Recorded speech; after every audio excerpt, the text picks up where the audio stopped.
always like to start off with just a triangle to kind of explain our approach to healthcare around here. All right, so Mike's going to turn on. Did you turn on the video? You already did? Mm-hmm. Well, hello. All right. He's very preemptive here. All right.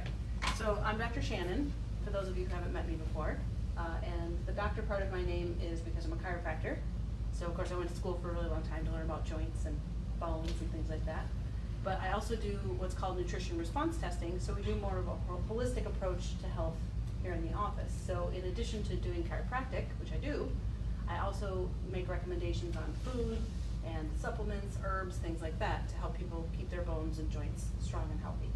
So we combine the two because I find we get better results if we kind of take both approaches as opposed to just doing chiropractic or just doing nutrition. So I'll talk a little bit about just this idea of joint health. All right, I'm just going to put bones at the top here. So we talked a little bit about osteoporosis, so we'll just use that as an example. So osteoporosis is when the bones don't have as much density to them; they start to weaken, right? And this is seen on X-ray with imaging. It's more common in women for various reasons, mostly hormonal, but that's kind of the way that we're built, the way our frames are built. Hey! So if you're diagnosed with osteoporosis, or before that, usually you're diagnosed with osteopenia, which is like right before, it's like pre-diabetic versus diabetic. Osteopenia is before osteoporosis, okay? That's the word. So osteo means bone. That's why the big long word. So what we know is in the medical world, if you're diagnosed with weak bones, usually they'll tell you to take calcium, right? That's the number one recommendation. And they're getting a little bit better because they usually tell you now take calcium plus something else, magnesium, vitamin D. They tell you there's some other stuff that has to go along with it, which is true, but they're a little bit off the mark. So we'll talk a little bit about specifically what you need and why that's important. And then if it gets bad enough, if your bones look bad enough, then a lot of times they'll recommend even a medication, right? So there's a couple different medications for osteoporosis, and I'll explain why those aren't necessarily the best approach. So if your bones are weak, in order to correct that, you have a couple options. One, you can take a medication, which will stop the bone from breaking down further. So the way the medications work for osteoporosis is normally your bones are degrading and building themselves all the time. So there's little cells, little things. They have fancy names, but we're not going to get into that. So there's some little things that build up your bone, and then there's little guys that break down your bone. And that's normal. That's what is supposed to be happening all the time. You get old bone, you break it down so it gets out of the way. Because old bone is inflexible, it's stiff, and it breaks more easily. So there's little things in your body that are actually making new bone, and then there's other things that are breaking down old bone. So you're like rebuilding and breaking down. It's like clearing out your old dirty laundry and bringing in new clothes. Okay, same idea. So your body's doing that all the time, and it does that more if you're doing exercise, especially weight-bearing exercise, right? So jumping or walking or running or weightlifting. So that's putting a little pressure on the bones, so then those little guys in there have to work a little harder to build your bones faster. Okay, so that's normal. That's why exercise is one of the recommendations for keeping your bones and joints healthy. So I'm not talking about running. You don't have to go running. Most people don't tolerate that very well for very long. But walking, some amount of jumping, especially on a trampoline, can be good because that does stimulate new bone growth. And then some amount of resistance training. So that can be with bands or it can be with weights, depending on your level of activity and what you can tolerate. But all of those things are good at getting your body to build new bone and break down old bone. So what the medications do is they stop the little guys that break down old bone.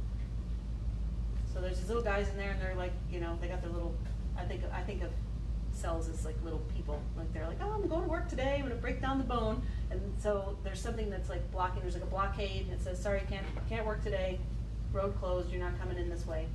So the little guys that are supposed to break down the bone, they have no job to do. And the old bone stays put.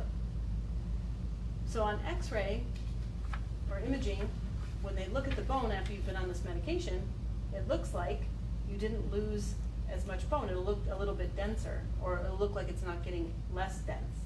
The problem is that that bone that's not going away like it's supposed to be is now brittle. It's actually more prone to fracture. That's a problem, right? You want your bones not only to be dense, but flexible. The flexibility part is much more important, actually.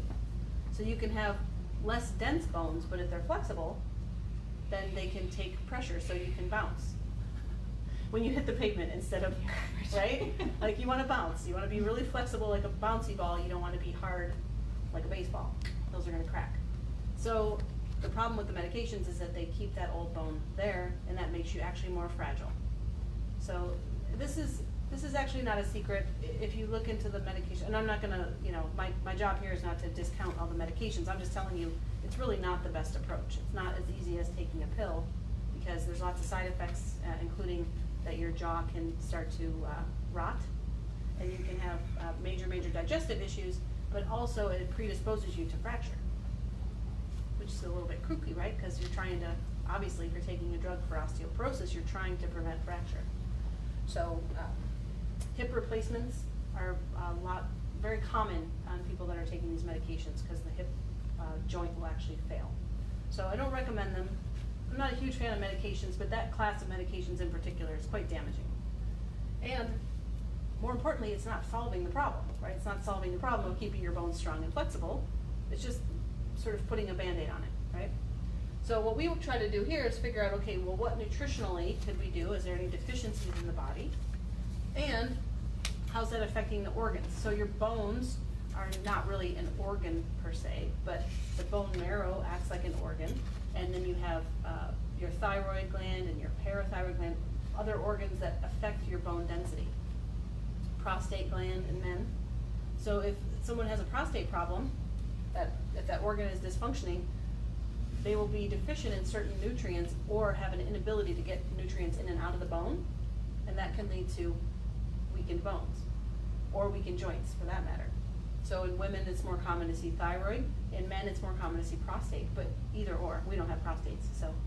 But you can see thyroid in men, parathyroid.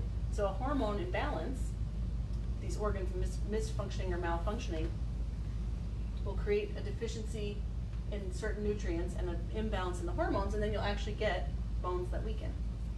And you'll get joint pain. So that's what we're looking at here. I'm trying to find out, okay, well, what do we need to do to correct these things?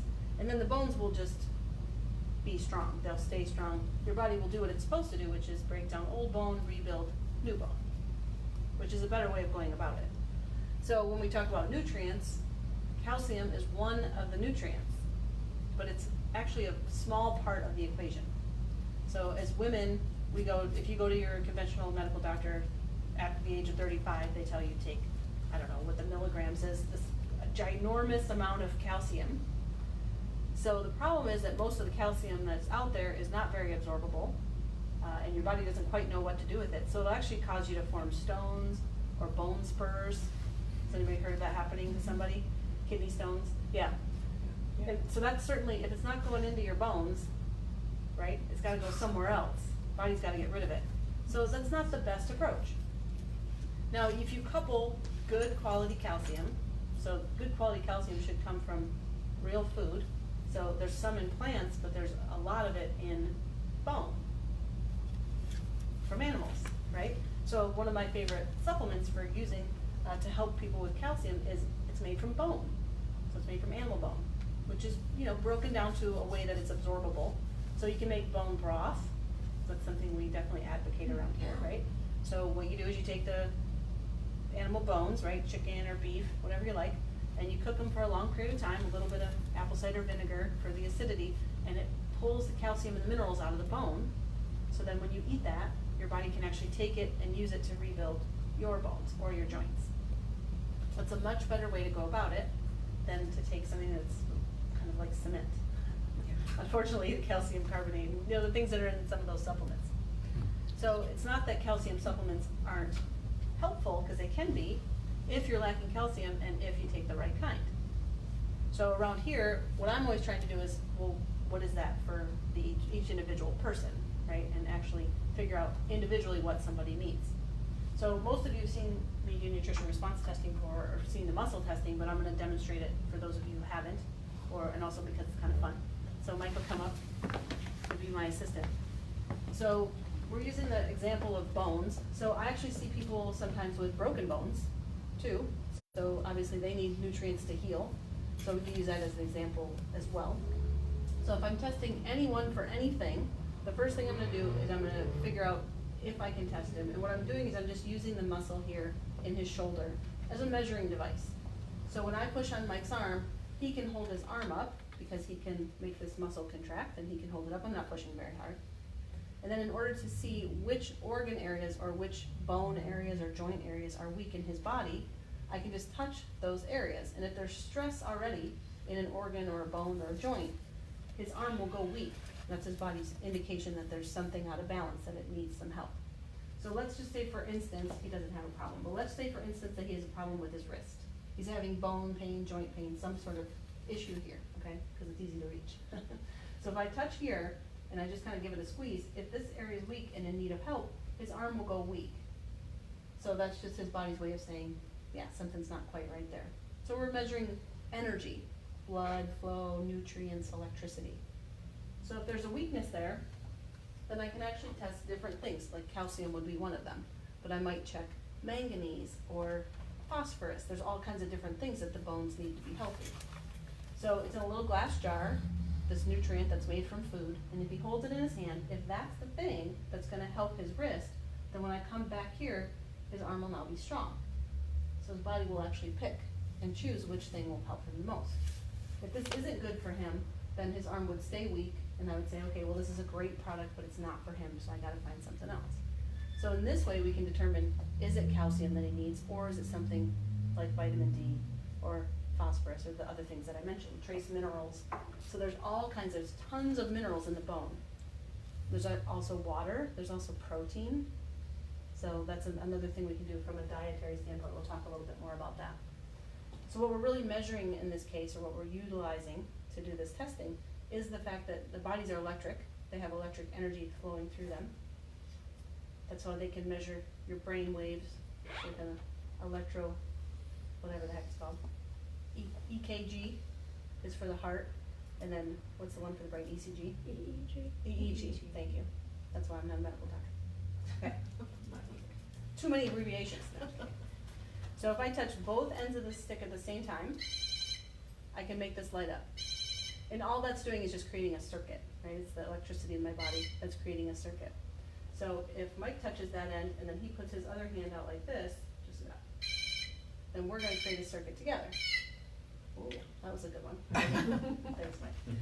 So what I do in the testing, that's all I'm doing, is I'm just testing, is the circuit complete or not? So when I touched his wrist, and we were pretending that it was a problem, then the circuit breaks, his arm goes weak, and then we're just patching it up with him holding the supplements. And this is all, on a sort of vibrational level. You can't see it or feel it, but it's very measurable. So we're just utilizing that and the laws of physics so that we can actually figure out what somebody needs. It's pretty cool, right?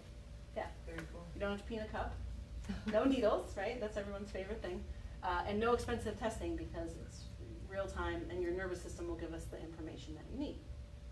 So we could put any number of words at the top of this triangle and the same thing would apply. So we're testing bones, we could test joints, we could test any area of pain, and certainly hormones and different organ systems that might be out of balance. So any symptom that somebody has, right?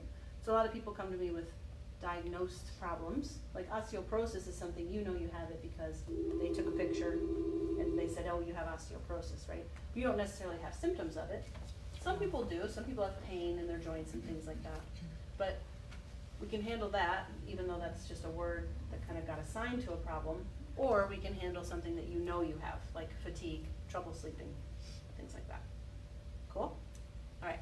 So there's some really important things that we need to know about bones and joints, aside from what I already told you, which was a lot. So let me talk a little bit about that. Mike, can I trouble you to check and make sure that the air conditioning is still on? Thank you. Try not to cook my guests. Do my best. All right, so we talked about eating bone. right? So you can do that in supplement form, you can do it in bone broth. Those are all valuable things to do. So I mentioned protein. So having enough protein in your diet is important for strong bones, and it's important for repair. So when I talk about protein, the ideal types of protein would include some animal protein. So things like eggs, meat, chicken, fish, whatever you like. So plant protein is helpful as well. It's nice to have a balance of the two. In order to get the most out of your plants, out of your vegetables, it's ideal that they be combined with some fat. That's how you get the best. So I always like to butter my vegetables. You can oil your salad, butter your vegetables. You'll get a little more nutrition out of it that way, because a lot of the vitamins that we need for our bones, like vitamin D, is what's called a fat-soluble vitamin. So you need fat in order to absorb it and use it in the body, right? Which is great, because who doesn't love butter? Thank you. So we need protein and we need fat. So a calorie-restricted diet or a low-fat diet or a low-protein diet is going to be a problem, because long-term, your bones won't be as strong, you won't repair as well. That's a lot of what we see with joint issues, right? It's sort of like you're aging, right? You're sort of breaking down and your body's not rebuilding. So collagen is another thing that we find very helpful for repairing joints, so ligaments, tendons, cartilage. So collagen, again, is something that you would find in bone broth. Like if you're going to make bone broth, that's one of the things that ends up in there. So if you have broth and you leave it out to cool, right, it gets that sort of nice gelatin on the top. So gelatin, collagen, they're similar things. You can take these in supplement form as well. Or again, doing some bone broth on a regular basis is good. This time of year, people aren't as excited about bone broth because it's hot. So, and it's not that good cold. Because it's gooey. Let's face it. So collagen, and we said real bones, right? To supply some of the nutrients that you need that are already existing in the animals. All right, so these are important. The other thing you need is you need to actually be able to absorb these foods. So protein, you need a certain amount of acid in your stomach in order to break down protein. And you need your gallbladder to work in order to break down and absorb fat. So sometimes it's a digestive issue that leads to osteoporosis or leads to joint problems, because you can't actually absorb. Even if you have a really great diet, you might not be able to absorb all these things, and then your body can't utilize them, which is one of the things we're seeing with you, Charlotte. But that's getting better. So for protein, in order to absorb protein, you need acid in your stomach. So if somebody has acid reflux or indigestion and they're taking an acid suppressor, it is known that that will cause down the road osteoporosis, because you're not going to be getting all the nutrients that you need and the minerals, especially out of your food. So in that case, I would be looking to help correct that person's digestion so that they don't have to take the acid suppressor, so that then they can absorb the minerals, you see. So this is really fundamentally fixing the cause, right? But let's say that you're, at a point in your life where you've already been on acid reducing things for 30 years. So what do you do now, right? So we still need to fix the digestion, and we still need to get you off of those. But then the next question is, how do we build back up your bones? So eating all of these foods is important, and then I'll help you make sure you can actually digest them. So acidic things help with protein digestion. So if you don't have enough acid in your stomach, which a lot of us don't as we age, then things like apple cider vinegar can be very helpful for helping you absorb nutrients, especially minerals. Who are my apple cider vinegar lovers? I have any in the audience? Yes, thank you, awesome. So a couple of spoonfuls a day usually does the trick. If you're prone to acid reflux, start with a little bit just to make sure you tolerate it well. But adding that in before a meal and just a little bit of water can really, really help you to reset your stomach and make sure you're digesting your food well. When it comes to fat absorption, like I said, I mentioned gallbladder. The gallbladder has to be working well. If you don't have a gallbladder, then ideally you need to be on some bile salts. So that we have that in supplement form, ox bile. It smells horrific, works great. It does. I mean, it's fine. It's like, a lot of people think apple cider vinegar is pretty gross, but ox bile, it's grosser. But it works like a charm. But the other thing that's really supportive of gallbladder health and liver health would be beets, and especially beet leaf. So, beets are the red part, the beet leaf is the green part that's sticking out of the ground, right? If you've actually seen a real beet in the ground. So the beet leaf is very, very good at supporting normal fat absorption because it supports gallbladder and bile production. So that's a favorite. So beet leaf. Beets themselves too, but beet leaf in particular. So we actually have supplements that are made from beet leaf juice, super concentrated. And some of you might have taken it before. It's called beta food or AF beta food. Very good stuff, amazing. So if your bowels are sluggish, that's often an indicator that your gallbladder's not working well or that you're not absorbing your fat well. If you eat something really fatty and you get immediate cramping and you have to run to the bathroom, that's another sign that your gallbladder's not working very well. So it might be too sluggish and it might be too fast. So those are all things that have to be sorted out, but they can all be remedied, in my experience, with the right diet and the right nutritional program. The thing that makes your gallbladder work the worst is sugar, pasteurized milk, white flour. So most of us have had too many of those for too long in our lives. That will make your gallbladder very gunky, sluggish. It's like a little pouch, and it should just have liquid sort of rolling around in there and free flowing. You don't want it to get sludgy and thick and sticky. That's where you get into trouble. You end up with a gallbladder stones or gallbladder attack, and then it has to come out if it's an emergent situation. I've seen lots of people over the years with sluggish, gunky gallbladders, and on the right program, right diet, and some supplements, we can usually get that cleaned out and working again. So I don't do any of this, right? The body does it all. I just help decipher what the body needs, and then we supply really complicated things like radishes and beets. It's very complicated. Maybe not. Yes. So that's the type of thing, though, that should be looked at. So if somebody's having digestive issues, I see gallbladder issues and digestive issues in kids. Because what are kids eating? Sugar, white flour, pasteurized milk, right? All the stuff that's terrible for their gallbladder. So in teenagers even, I'll see gallbladder issues. And they'll tell you, I have ice cream. Ugh. I have this terrible, or I eat French fries. So I've cleaned out a couple of teenage gallbladders over the years with some beet leaf juice.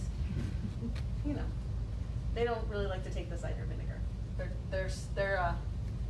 They protest, but they'll usually do the supplements. So, when it comes to bones, obviously it's a bigger deal than just calcium, right? Are you getting enough calcium? So this is something that, the question comes up a lot because, like I said, you go to your medical doctor and they say you have to be on this many milligrams of calcium. Well, maybe, right? Vitamin D, another important nutrient. So we get vitamin D from our food, but we also get it from the sun. Our body can convert vitamin D with exposure to the sun. So I'm a big fan of sun exposure. It's an important part of health.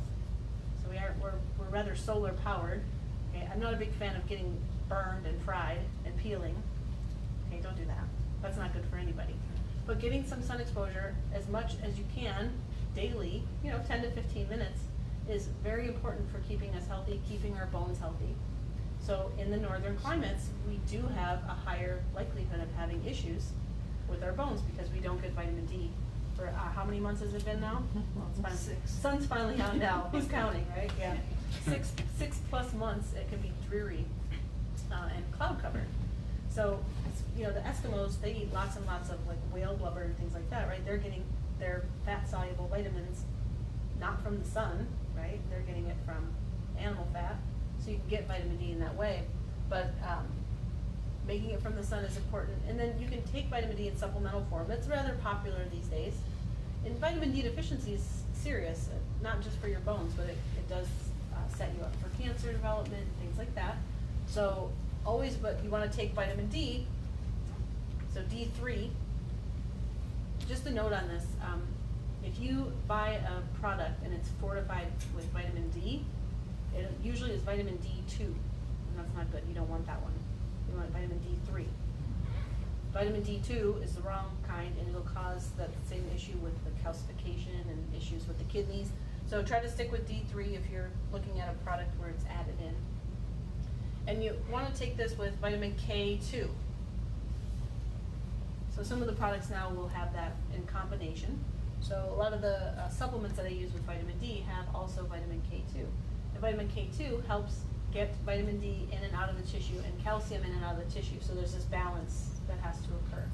So if you take vitamin D without the K2, it doesn't work as well, and you can run into some trouble with it. So same idea. You know, there's always balance here, which is why for some of these, it's really most important that you're getting a lot of it from your diet or from the sun. And supplementation is good. Obviously, it's what I do for a living, right? However, I'm doing it to correct the deficiency. It's much better to be able to get it from your diet all day long, every day. So K2 is important also for heart health, and it keeps the blood vessels flexible. If you have enough K2 in your diet, it keeps your blood vessels from getting that calcification on there.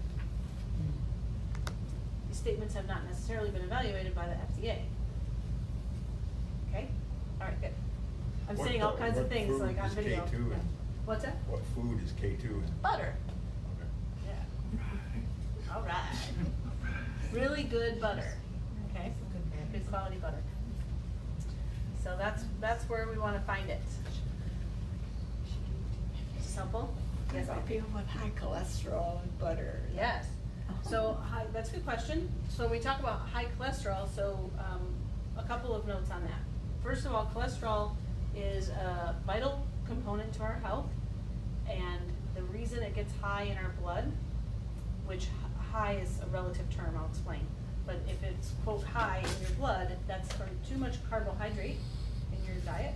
So that's sugar, white flour, even whole grains can be problematic. Too much carbohydrate, anything that's starchy, that raises your cholesterol levels in response to the other things that occur with a high carbohydrate diet.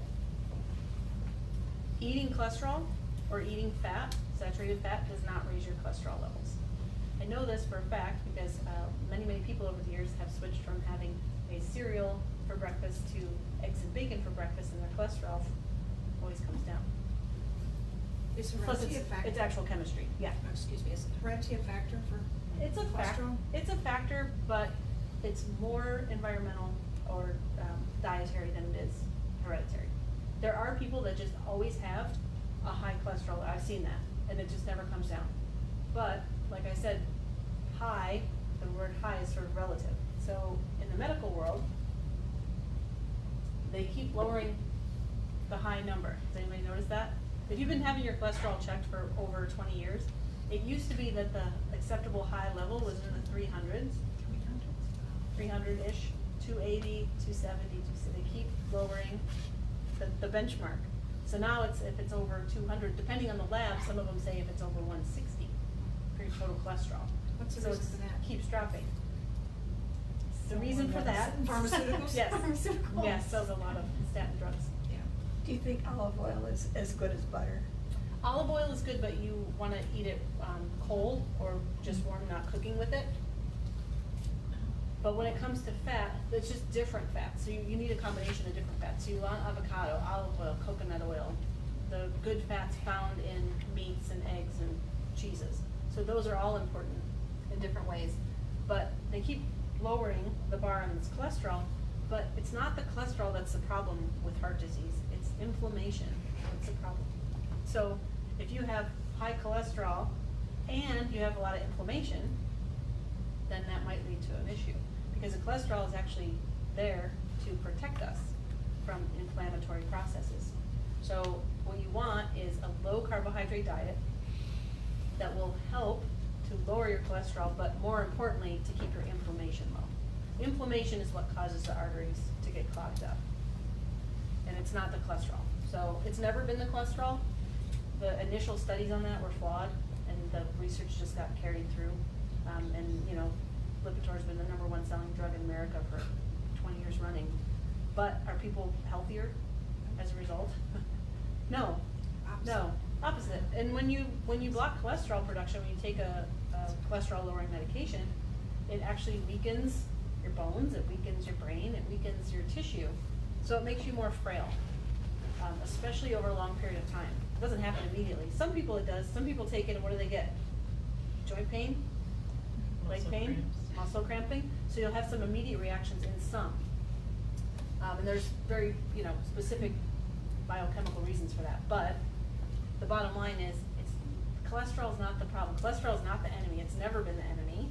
And we just keep trying to like push it down and push it down and push it down. But it'll come down on its own and be in a nice range if our diets are good. If our gallbladder's working, right? You gotta have good digestion so you can break down the good fats that you're eating.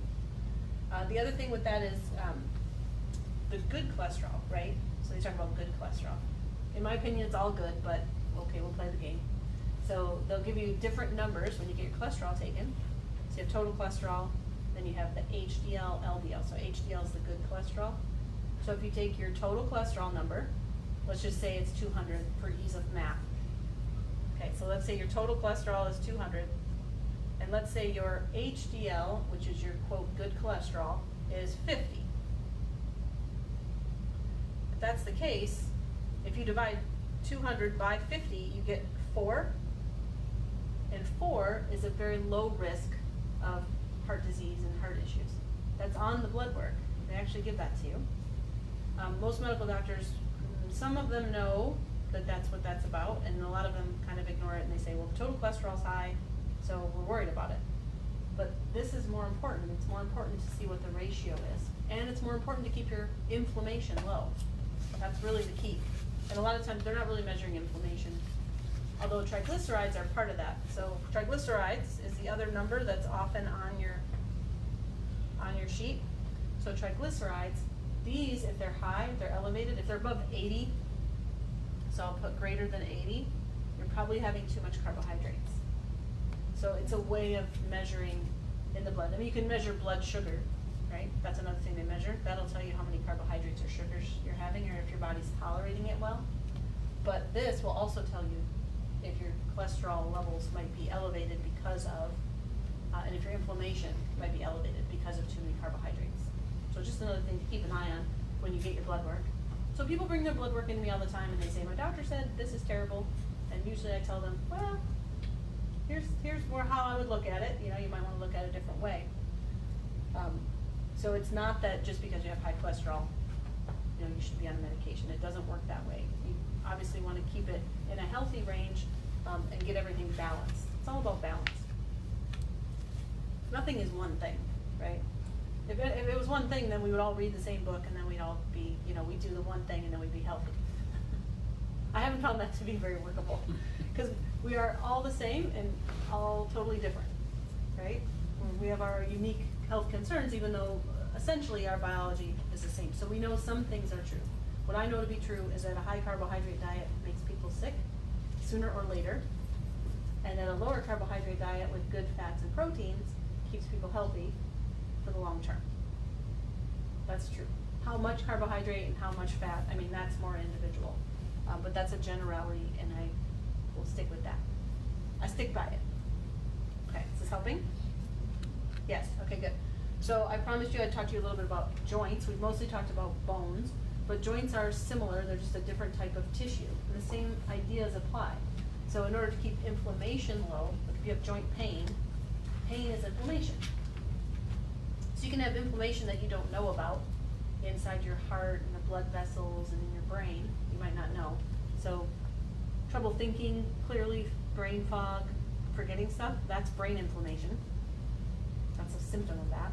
But if you have pain in your knee, that's also inflammation, just happens to be in the joint, right? So the same things contribute to that. So the dietary things that we talked about. But the other thing I see with joints, obviously, is if you have some wear and tear where you had an injury, or maybe you've had a repetitive motion at your job. You know, people get carpal tunnel or they get back pain from twisting all day long with their job or sitting too much. Collagen is great for that. We also like magnesium, so we use a lot of magnesium around here, particularly magnesium that is applied topically, because it's very well absorbed and it goes in and does help with the inflammatory process in the joints and the muscles.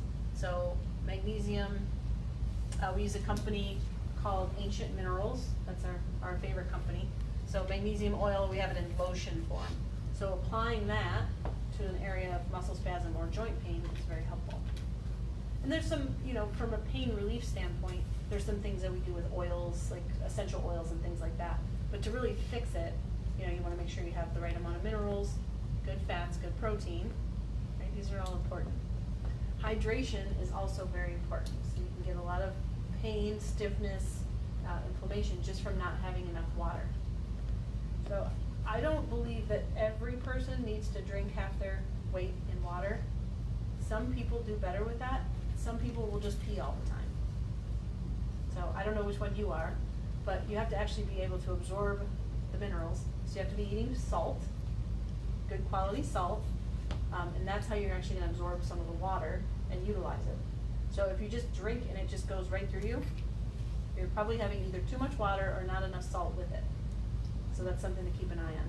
If you're up 2-3 times a night to pee, you're probably having too much water. So you might wanna back off a little bit. So those are indicators. If you're puffy all the time, kind of like swollen, then that's an indication that the water is just getting, kind of hanging out, and your kidneys don't quite know what to do with it. But being hydrated enough is important. So you do wanna drink water, clean water with good quality salt, because that is gonna help from a lubrication standpoint. And fat is hugely important for our joints, because it keeps them, I mean, it literally is like greasing the wheel, kind of keeps them lubricated. Okay, how we doing? I'm just spewing out a bunch of information at you, and you're all like, I don't know what she's talking about. Good. I've not had my knees diagnosed, but to me, I can't even pedal a bike, the up pedal. Mhm. It just feels like my knee won't bend that far. Mhm. I can't stoop anymore. Mhm. Is that inflammation? I've just been blaming inflammation. Yes, Or is your yes. bicycle seat? I need to do that for a while too. Does it hurt some other way doesn't besides hurt. just biking? Oh, it's just Oh. more the inflexibility? Yeah, when I walk through the woods with the kids, if I trip sometimes. Yeah. I don't trip, I don't fall on the way, but it's like, oh, I bent it too tight. Yeah, yeah, so if your joints are just stiff, or just tight, more of that, I mean, is it painful when you try to bend them? It's not. No, No. only if I surprise myself with a, Okay. with a fall. Okay, so The yes. pedaling is like I just can't do the up pedal. Okay, so yes, it could be just inflammation, so you could have some muscle weakness. It can be poor circulation in the muscles that are around the joint. There's a lot of things it could be. It's hard to say for sure, but if you have, anytime you have a dysfunction in an area, at the bottom of that is inflammation.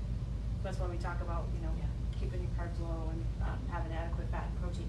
But then there's usually another layer on top of that. So whether it's a certain mineral that you need or, something else that might be going on there. But yeah, inflammation can do that. Absolutely. You can have a misalignment in your joints that don't allow them to move freely. I've seen lots of, stiffness and tightness over the years from lack of hydration. I've seen it from, but I've also seen it from a weak heart.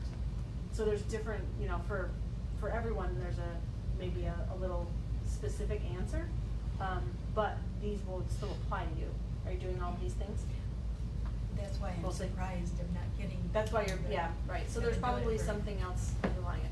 So for instance, so let's say, you're being a good example and you're following all these things I talked about, but it hasn't quite helped. So you still have some inflammation, you still have some issues. So there's reasons, that maybe you don't absorb minerals well, right?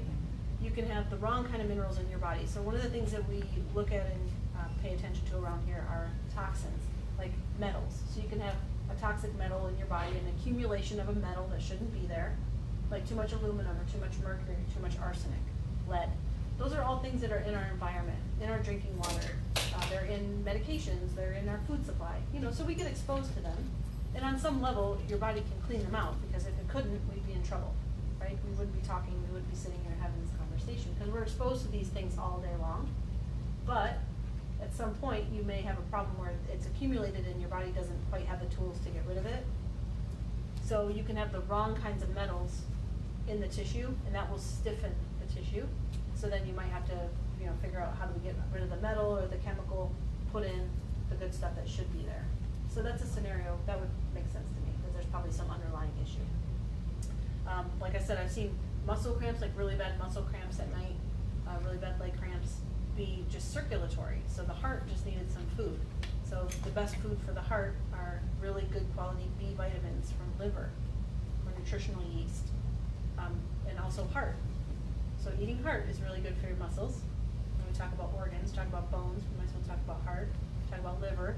So all of those things are good at supplying the right nutrients. So if you've been on standard processed supplements, which is one of the supplement companies we use a lot, if you read the label, you'll see it says liver, spleen, pancreas, like there's animal parts in there because we don't eat those usually as part of our diet. I mean, I would like you to, but you know, I know we're a little squeamish about that. So if you're not interested in eating heart, there's supplements that are made from heart, and that's the kind of thing that will repair things faster while you clean up your diet. Mm-hmm. You may have just answered my question, but I was gonna ask, is there a way to detox from metals, et cetera? Yes, yeah, absolutely. So through standard process or supplements or different ways, diet? Both, yeah, both. So a detoxifying diet would be high quality food like we're talking about, and plenty of green vegetables. Right? So green vegetables are very supportive of detoxification, including things like seaweed. Chlorella is like a supplement that we use, but that's a type of sea plant, basically. Okay. So those are very good at detoxifying metals. Sometimes it comes down to not putting more metals in. So, you know, there's some people that have a lot of metal fillings in their mouth. Sometimes those have to be removed, you know, carefully. Not most of the time though. Most of the time, if they're there, kind of like let them be there, and we just detox around them. But supporting the normal detoxification, that's something that we do. So radish is another one, the beets, you know, that kind of thing. So sometimes it's high tech and sometimes it's pretty simple. But that's the type of thing. And then making sure you have enough good minerals to replace them. Because if you're deficient in minerals, that's why the heavy metals get in there in the first place. It's like the body's sort of going, well, I need something. If it doesn't have enough magnesium, it'll just take mercury, for example, and put it in its place, because it looks close enough. How do you test for the metals? So as part of the muscle testing that I was demonstrating, there's different vials that we use, and we can go through and test different chemicals, metals, food sensitivities. So using the same principles. Okay. Mm-hmm. So I just didn't demonstrate it because it's confusing, but that's part of what we do. Yeah. So a specific food sensitivity, that will cause inflammation. So that's another sort of like, you know, some people do great eating eggs and some people shouldn't eat eggs. And some people do great eating beans and some people don't do so good eating beans. So those are all the types of things that are more individualized. Is this helping? Yes, thank you. Okay, you're welcome. Any other questions? No? Are you sad or are you excited about butter? Not sure.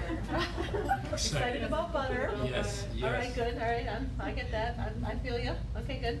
Excited about eating more protein and fat, not excited I about don't eat avoiding meat. sugar. I don't eat meat. Mm-hmm. Yeah, so do you eat anything, fish, chicken, eggs? Fish sometimes, Yeah, okay. eggs. Yeah, so I would just increase the amount of eggs and fish that you're doing, because you're gonna get some of the similar things, so just whatever type of protein that you like. But I would include some animal protein on a regular basis, that's important. Yep, for sure.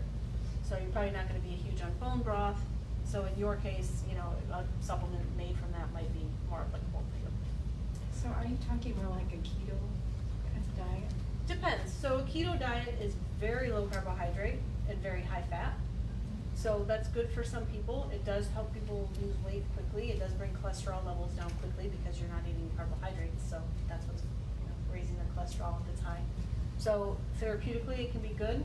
It can help people get down to a good weight. It's not something you can do forever. So it can't be a diet that you eat for the rest of your life. But a modified keto, where it's more low carb, high fat, adequate protein, is good. But keto is like, so Right, you know, if we're like extreme. here, keto's like bang, you know, it's Yeah, like way down extreme. here, way up here. It's more extreme, and that's okay, and it's very helpful, and it can really correct some nasty conditions, cancers and things like. People are using it for it'll correct seizures, epilepsy. They've been using the keto diet at Mayo Clinic for decades to correct epilepsy. They don't, for some reason, apply it to anything else, but they fix seizures with it all the time. So I don't know. And then does the person have to stay on that type of diet? If you had seizures, yes, yeah. Okay. But the goal, yeah, long term, I mean, for health preservation, the goal is low carbohydrate, adequate protein, good amount of fat. So it doesn't have to be as extreme as keto, but that's the general principle. Yeah. So too much sugar, and I hear this all the time, all day long. So I have patients coming in, they're on a higher carbohydrate diet. Everybody is, unless they're working on their diet. If you live in America and you're not paying like really close attention to what you're eating, you're probably eating too much sugar and too much carbs, right? Because that's what's around. And that's what we were raised on. So when we start to reduce that, what'll happen is they start to go, oh, you know, these foods that I didn't used to like taste good. And I really like the taste of spinach or Brussels sprouts or whatever. And then they'll eat some sugar, just sort of like, oh, it's a birthday and I'll have a piece of cake. And they're like, oh, terrible, it tastes super sweet. It's like way out of, you know, out of the ordinary for me. I don't like it anymore. Yes, but it's a process. So, so you're the exact person that I normally see when they're like, that's never going to happen to me. But if you do it, if you go onto a lower carbohydrate and, you know, work your way down and then eating in that fashion, eventually you will get to a point where that you don't even want it anymore. When you do have it, it tastes kind of disgusting. It's too much. So it's hard to imagine if you're in love with sugar, and most of us are if we're not really paying attention. But it happens routinely. Just 2 people today told me, oh my gosh, I ate this and it made me, not only did it taste terrible, but it made me feel terrible. And it happens to me. I stopped sugar, not stopped it, but cut way back last April. Yep. I lost 16 pounds in 4 weeks. Mm-hmm. And now when I have sugar, it's pretty disgusting. Yeah. Yeah, and you don't feel And I was well. an addict. Yeah, I know. Good job. Yes, and her health has improved a little bit. Yeah. So definitely weight loss is a nice side effect of cutting back on carbohydrates. Not everybody loses that quickly, but it's not uncommon, especially dudes. You know, men lose like so much easier than women when they cut back on carbohydrates because of their metabolism and just the way that they're built. So you guys have it good. Never compare men and women. We don't get to compare husbands and wives when they're losing weight on low carbohydrate diet. But like I said, you know, it's part of that's hormonal. But I see hot flashes. So hot flashes, a lot of times to get rid of hot flashes just by reducing the sugar in somebody's diet. So yes, it's hormonal, but how do we bring those hormones back into balance so you're not just suffering? And that's what we do. Same exact principle. Okay? Is that helpful? Very good. So we have to have exercise, adequate hydration, low carbohydrate, working towards it. Don't just quit eating sugar tomorrow, because then you're going to call me in 3 days and tell me what a horrible person I am and how bad you feel and how you're going to end it all. That's it. We're done. Don't do that. Do it gradually. Plenty of protein and fat, adding those in, and then making sure that your digestion is supported. So some of that involves, you know, maybe taking some apple cider vinegar, eating some beets, that kind of thing, and chewing your food. It's important. We're usually in a hurry, so we don't always do that. So I'll just throw that in as a last idea. Okay? All right, awesome. Any other questions about anything we have or haven't covered so far? What about arthritis? So if you have arthritis and there's no cartilage, Yeah. is there some way to fix that, or not fix it but help it? Yeah, so the word arthritis, so arth means joint, Right. and itis means inflammation. It's a good point though, it's a very good question. So, as a chiropractor, I've seen this a lot. So you can take 10 people off the street and x-ray their lower back, and they might all have arthritis.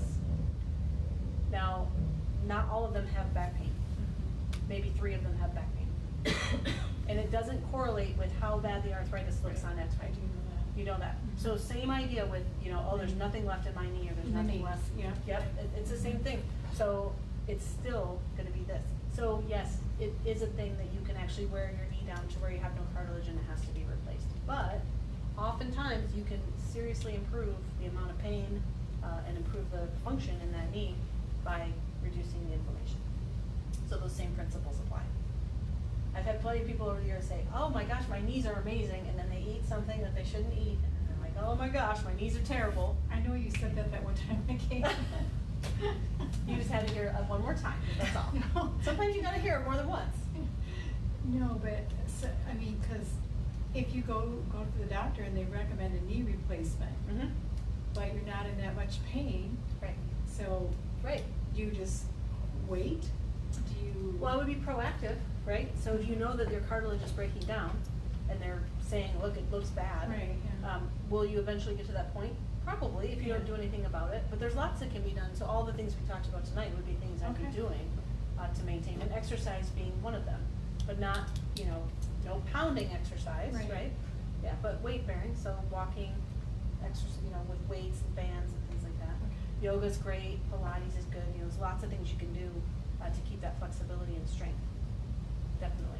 And avoiding pain relievers. Pain relievers actually, they stop inflammation, but not in the way that you want them to. So anything that sort of stops inflammation will stop the healing process. Inflammation it's part of the healing process if you injure yourself. You just don't want it to go on forever. And by taking pain relievers, it's breaking up that process so the body never fully heals. So that's a little more complicated than what I just spewed at you, but just so you know, chronic use of pain relievers, in addition to being hard on your stomach and your liver and your kidneys, actually will make pain worse. So we recognize this in headaches. They talk about rebound headaches. So if you're taking medication all the time, every time the medication wears off, you get a headache. You have to detox off that pain reliever, and then suddenly you don't have headaches anymore. So it's the same type of principle with other pains. And how do you detox off of that? So, so if you're, that's, if you're stuck on a pain reliever, it's not easy. So, just like anything else, and I don't take people off of like prescription medications, right? But if you're just doing something over the counter, then the recommendation is, get on a good diet that's anti-inflammatory and support the joint however it needs to be supported, and then you wean. You have to wean off of it. Just like you wean off sugar. Starting tomorrow. She's on it. She's really excited about it, I can tell. Yeah? No, I need to be. It's worthwhile, yeah, I know. It's worthwhile, I promise. You had said the hormonal imbalance can cause joint pain. Yes, I have thyroid issues. yes. So neck, shoulders, arms, mostly, but also back, but usually I see it in the upper body. Do you offer a supplement to take besides Synthroid? I feel the Synthroid is not doing the best for me. Yeah, so when you look at thyroid, most commonly prescribed medication is Synthroid. So Synthroid will change the blood work levels, but it doesn't correct the thyroid function. So yeah, we'd be looking at supplying the thyroid with what it needs, which sometimes it needs minerals, sometimes it needs certain fats. But yeah, there's a lot of that we can do to balance out a thyroid, help your body balance that out. Yeah, we do that. That's the most common thing. In women, the most common thing I see is thyroid. How do you test for that? Same way that we just showed you. Yes, you do muscle testing, and then we figure out why it's malfunctioning and what you need to balance it out. And then look at diet as well. But yeah. So yeah, chronic neck, upper back, shoulder issues, frozen shoulders, things like that, oftentimes thyroid. And in men, back pain, knee pain, sometimes neck pain or elbow pain, but it's almost always that lower back. A lot of times we get that we get that prostate supported. And that can be the only symptom. You don't have to have urinary symptoms to have a prostate problem. You can just have back pain. And we get that prostate working again, back pain goes away. We do that a lot. It's fun. And I see it in younger and younger men. I mean, I see this in 20-year-old men where they're having a prostate issue. And it's because of our food, the chemicals and everything in our environment, but it can be corrected with the right nutrition. Okay? So again, I don't really treat I don't treat things like medical doctors. I don't give you something to fix something. It's more like, what can we do to supply and aid the body in its own healing? Because your body's healing, it's trying to heal all the time, that's all it does. It's not trying to break down, it's trying to build it back up, but we just get in the way. So we just have to get out of the way and supply it with what it needs. Okay? So Bad habits. I know, breaking bad habits, it's all right. It's worth it. Yes, sir. Is there a better time of day to take the apple cider vinegar? Typically, I recommend it between, or like right before a meal. So usually before bigger meals. And definitely if there's a time of day where you tend to have, if you have reflux, around that time of day is when I would take it. But some people take before every time they eat, sometimes just, before their biggest meal at night. So it's individual. I would say at least once a day, and usually before the biggest meal.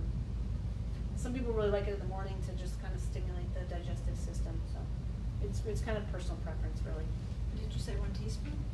You usually start with just a teaspoon and a little bit of, like a shot of water. Get it down quick. Don't sip it. You don't want to sip it. Kombucha. Yeah, like kombucha. Yeah, kombucha would be another one because it's fermented. Sauerkraut. And sauerkraut, yeah, fermented foods. Exactly. All right. So, yeah, you're welcome. So, we have specials this week. in honor of our joint lecture. So we have collagen, we have magnesium on special. So those are good things that people can add in just to, like we talked about, if you don't want to get them from bone broth or other areas like that. We have our upcoming next lecture it'd be a week from Monday, I believe, and that is going to be about sugar. So for those of you who are listening to me and thinking, how am I going to do that? You might want to come to our sugar lecture. And those are always listed on our website, and they're always on our Facebook page too. So if you're looking to bring a friend and help them with their quest, we'd love to have you. And otherwise, have a wonderful evening. Thank you very much. Yeah, you're welcome. My pleasure. Thank you.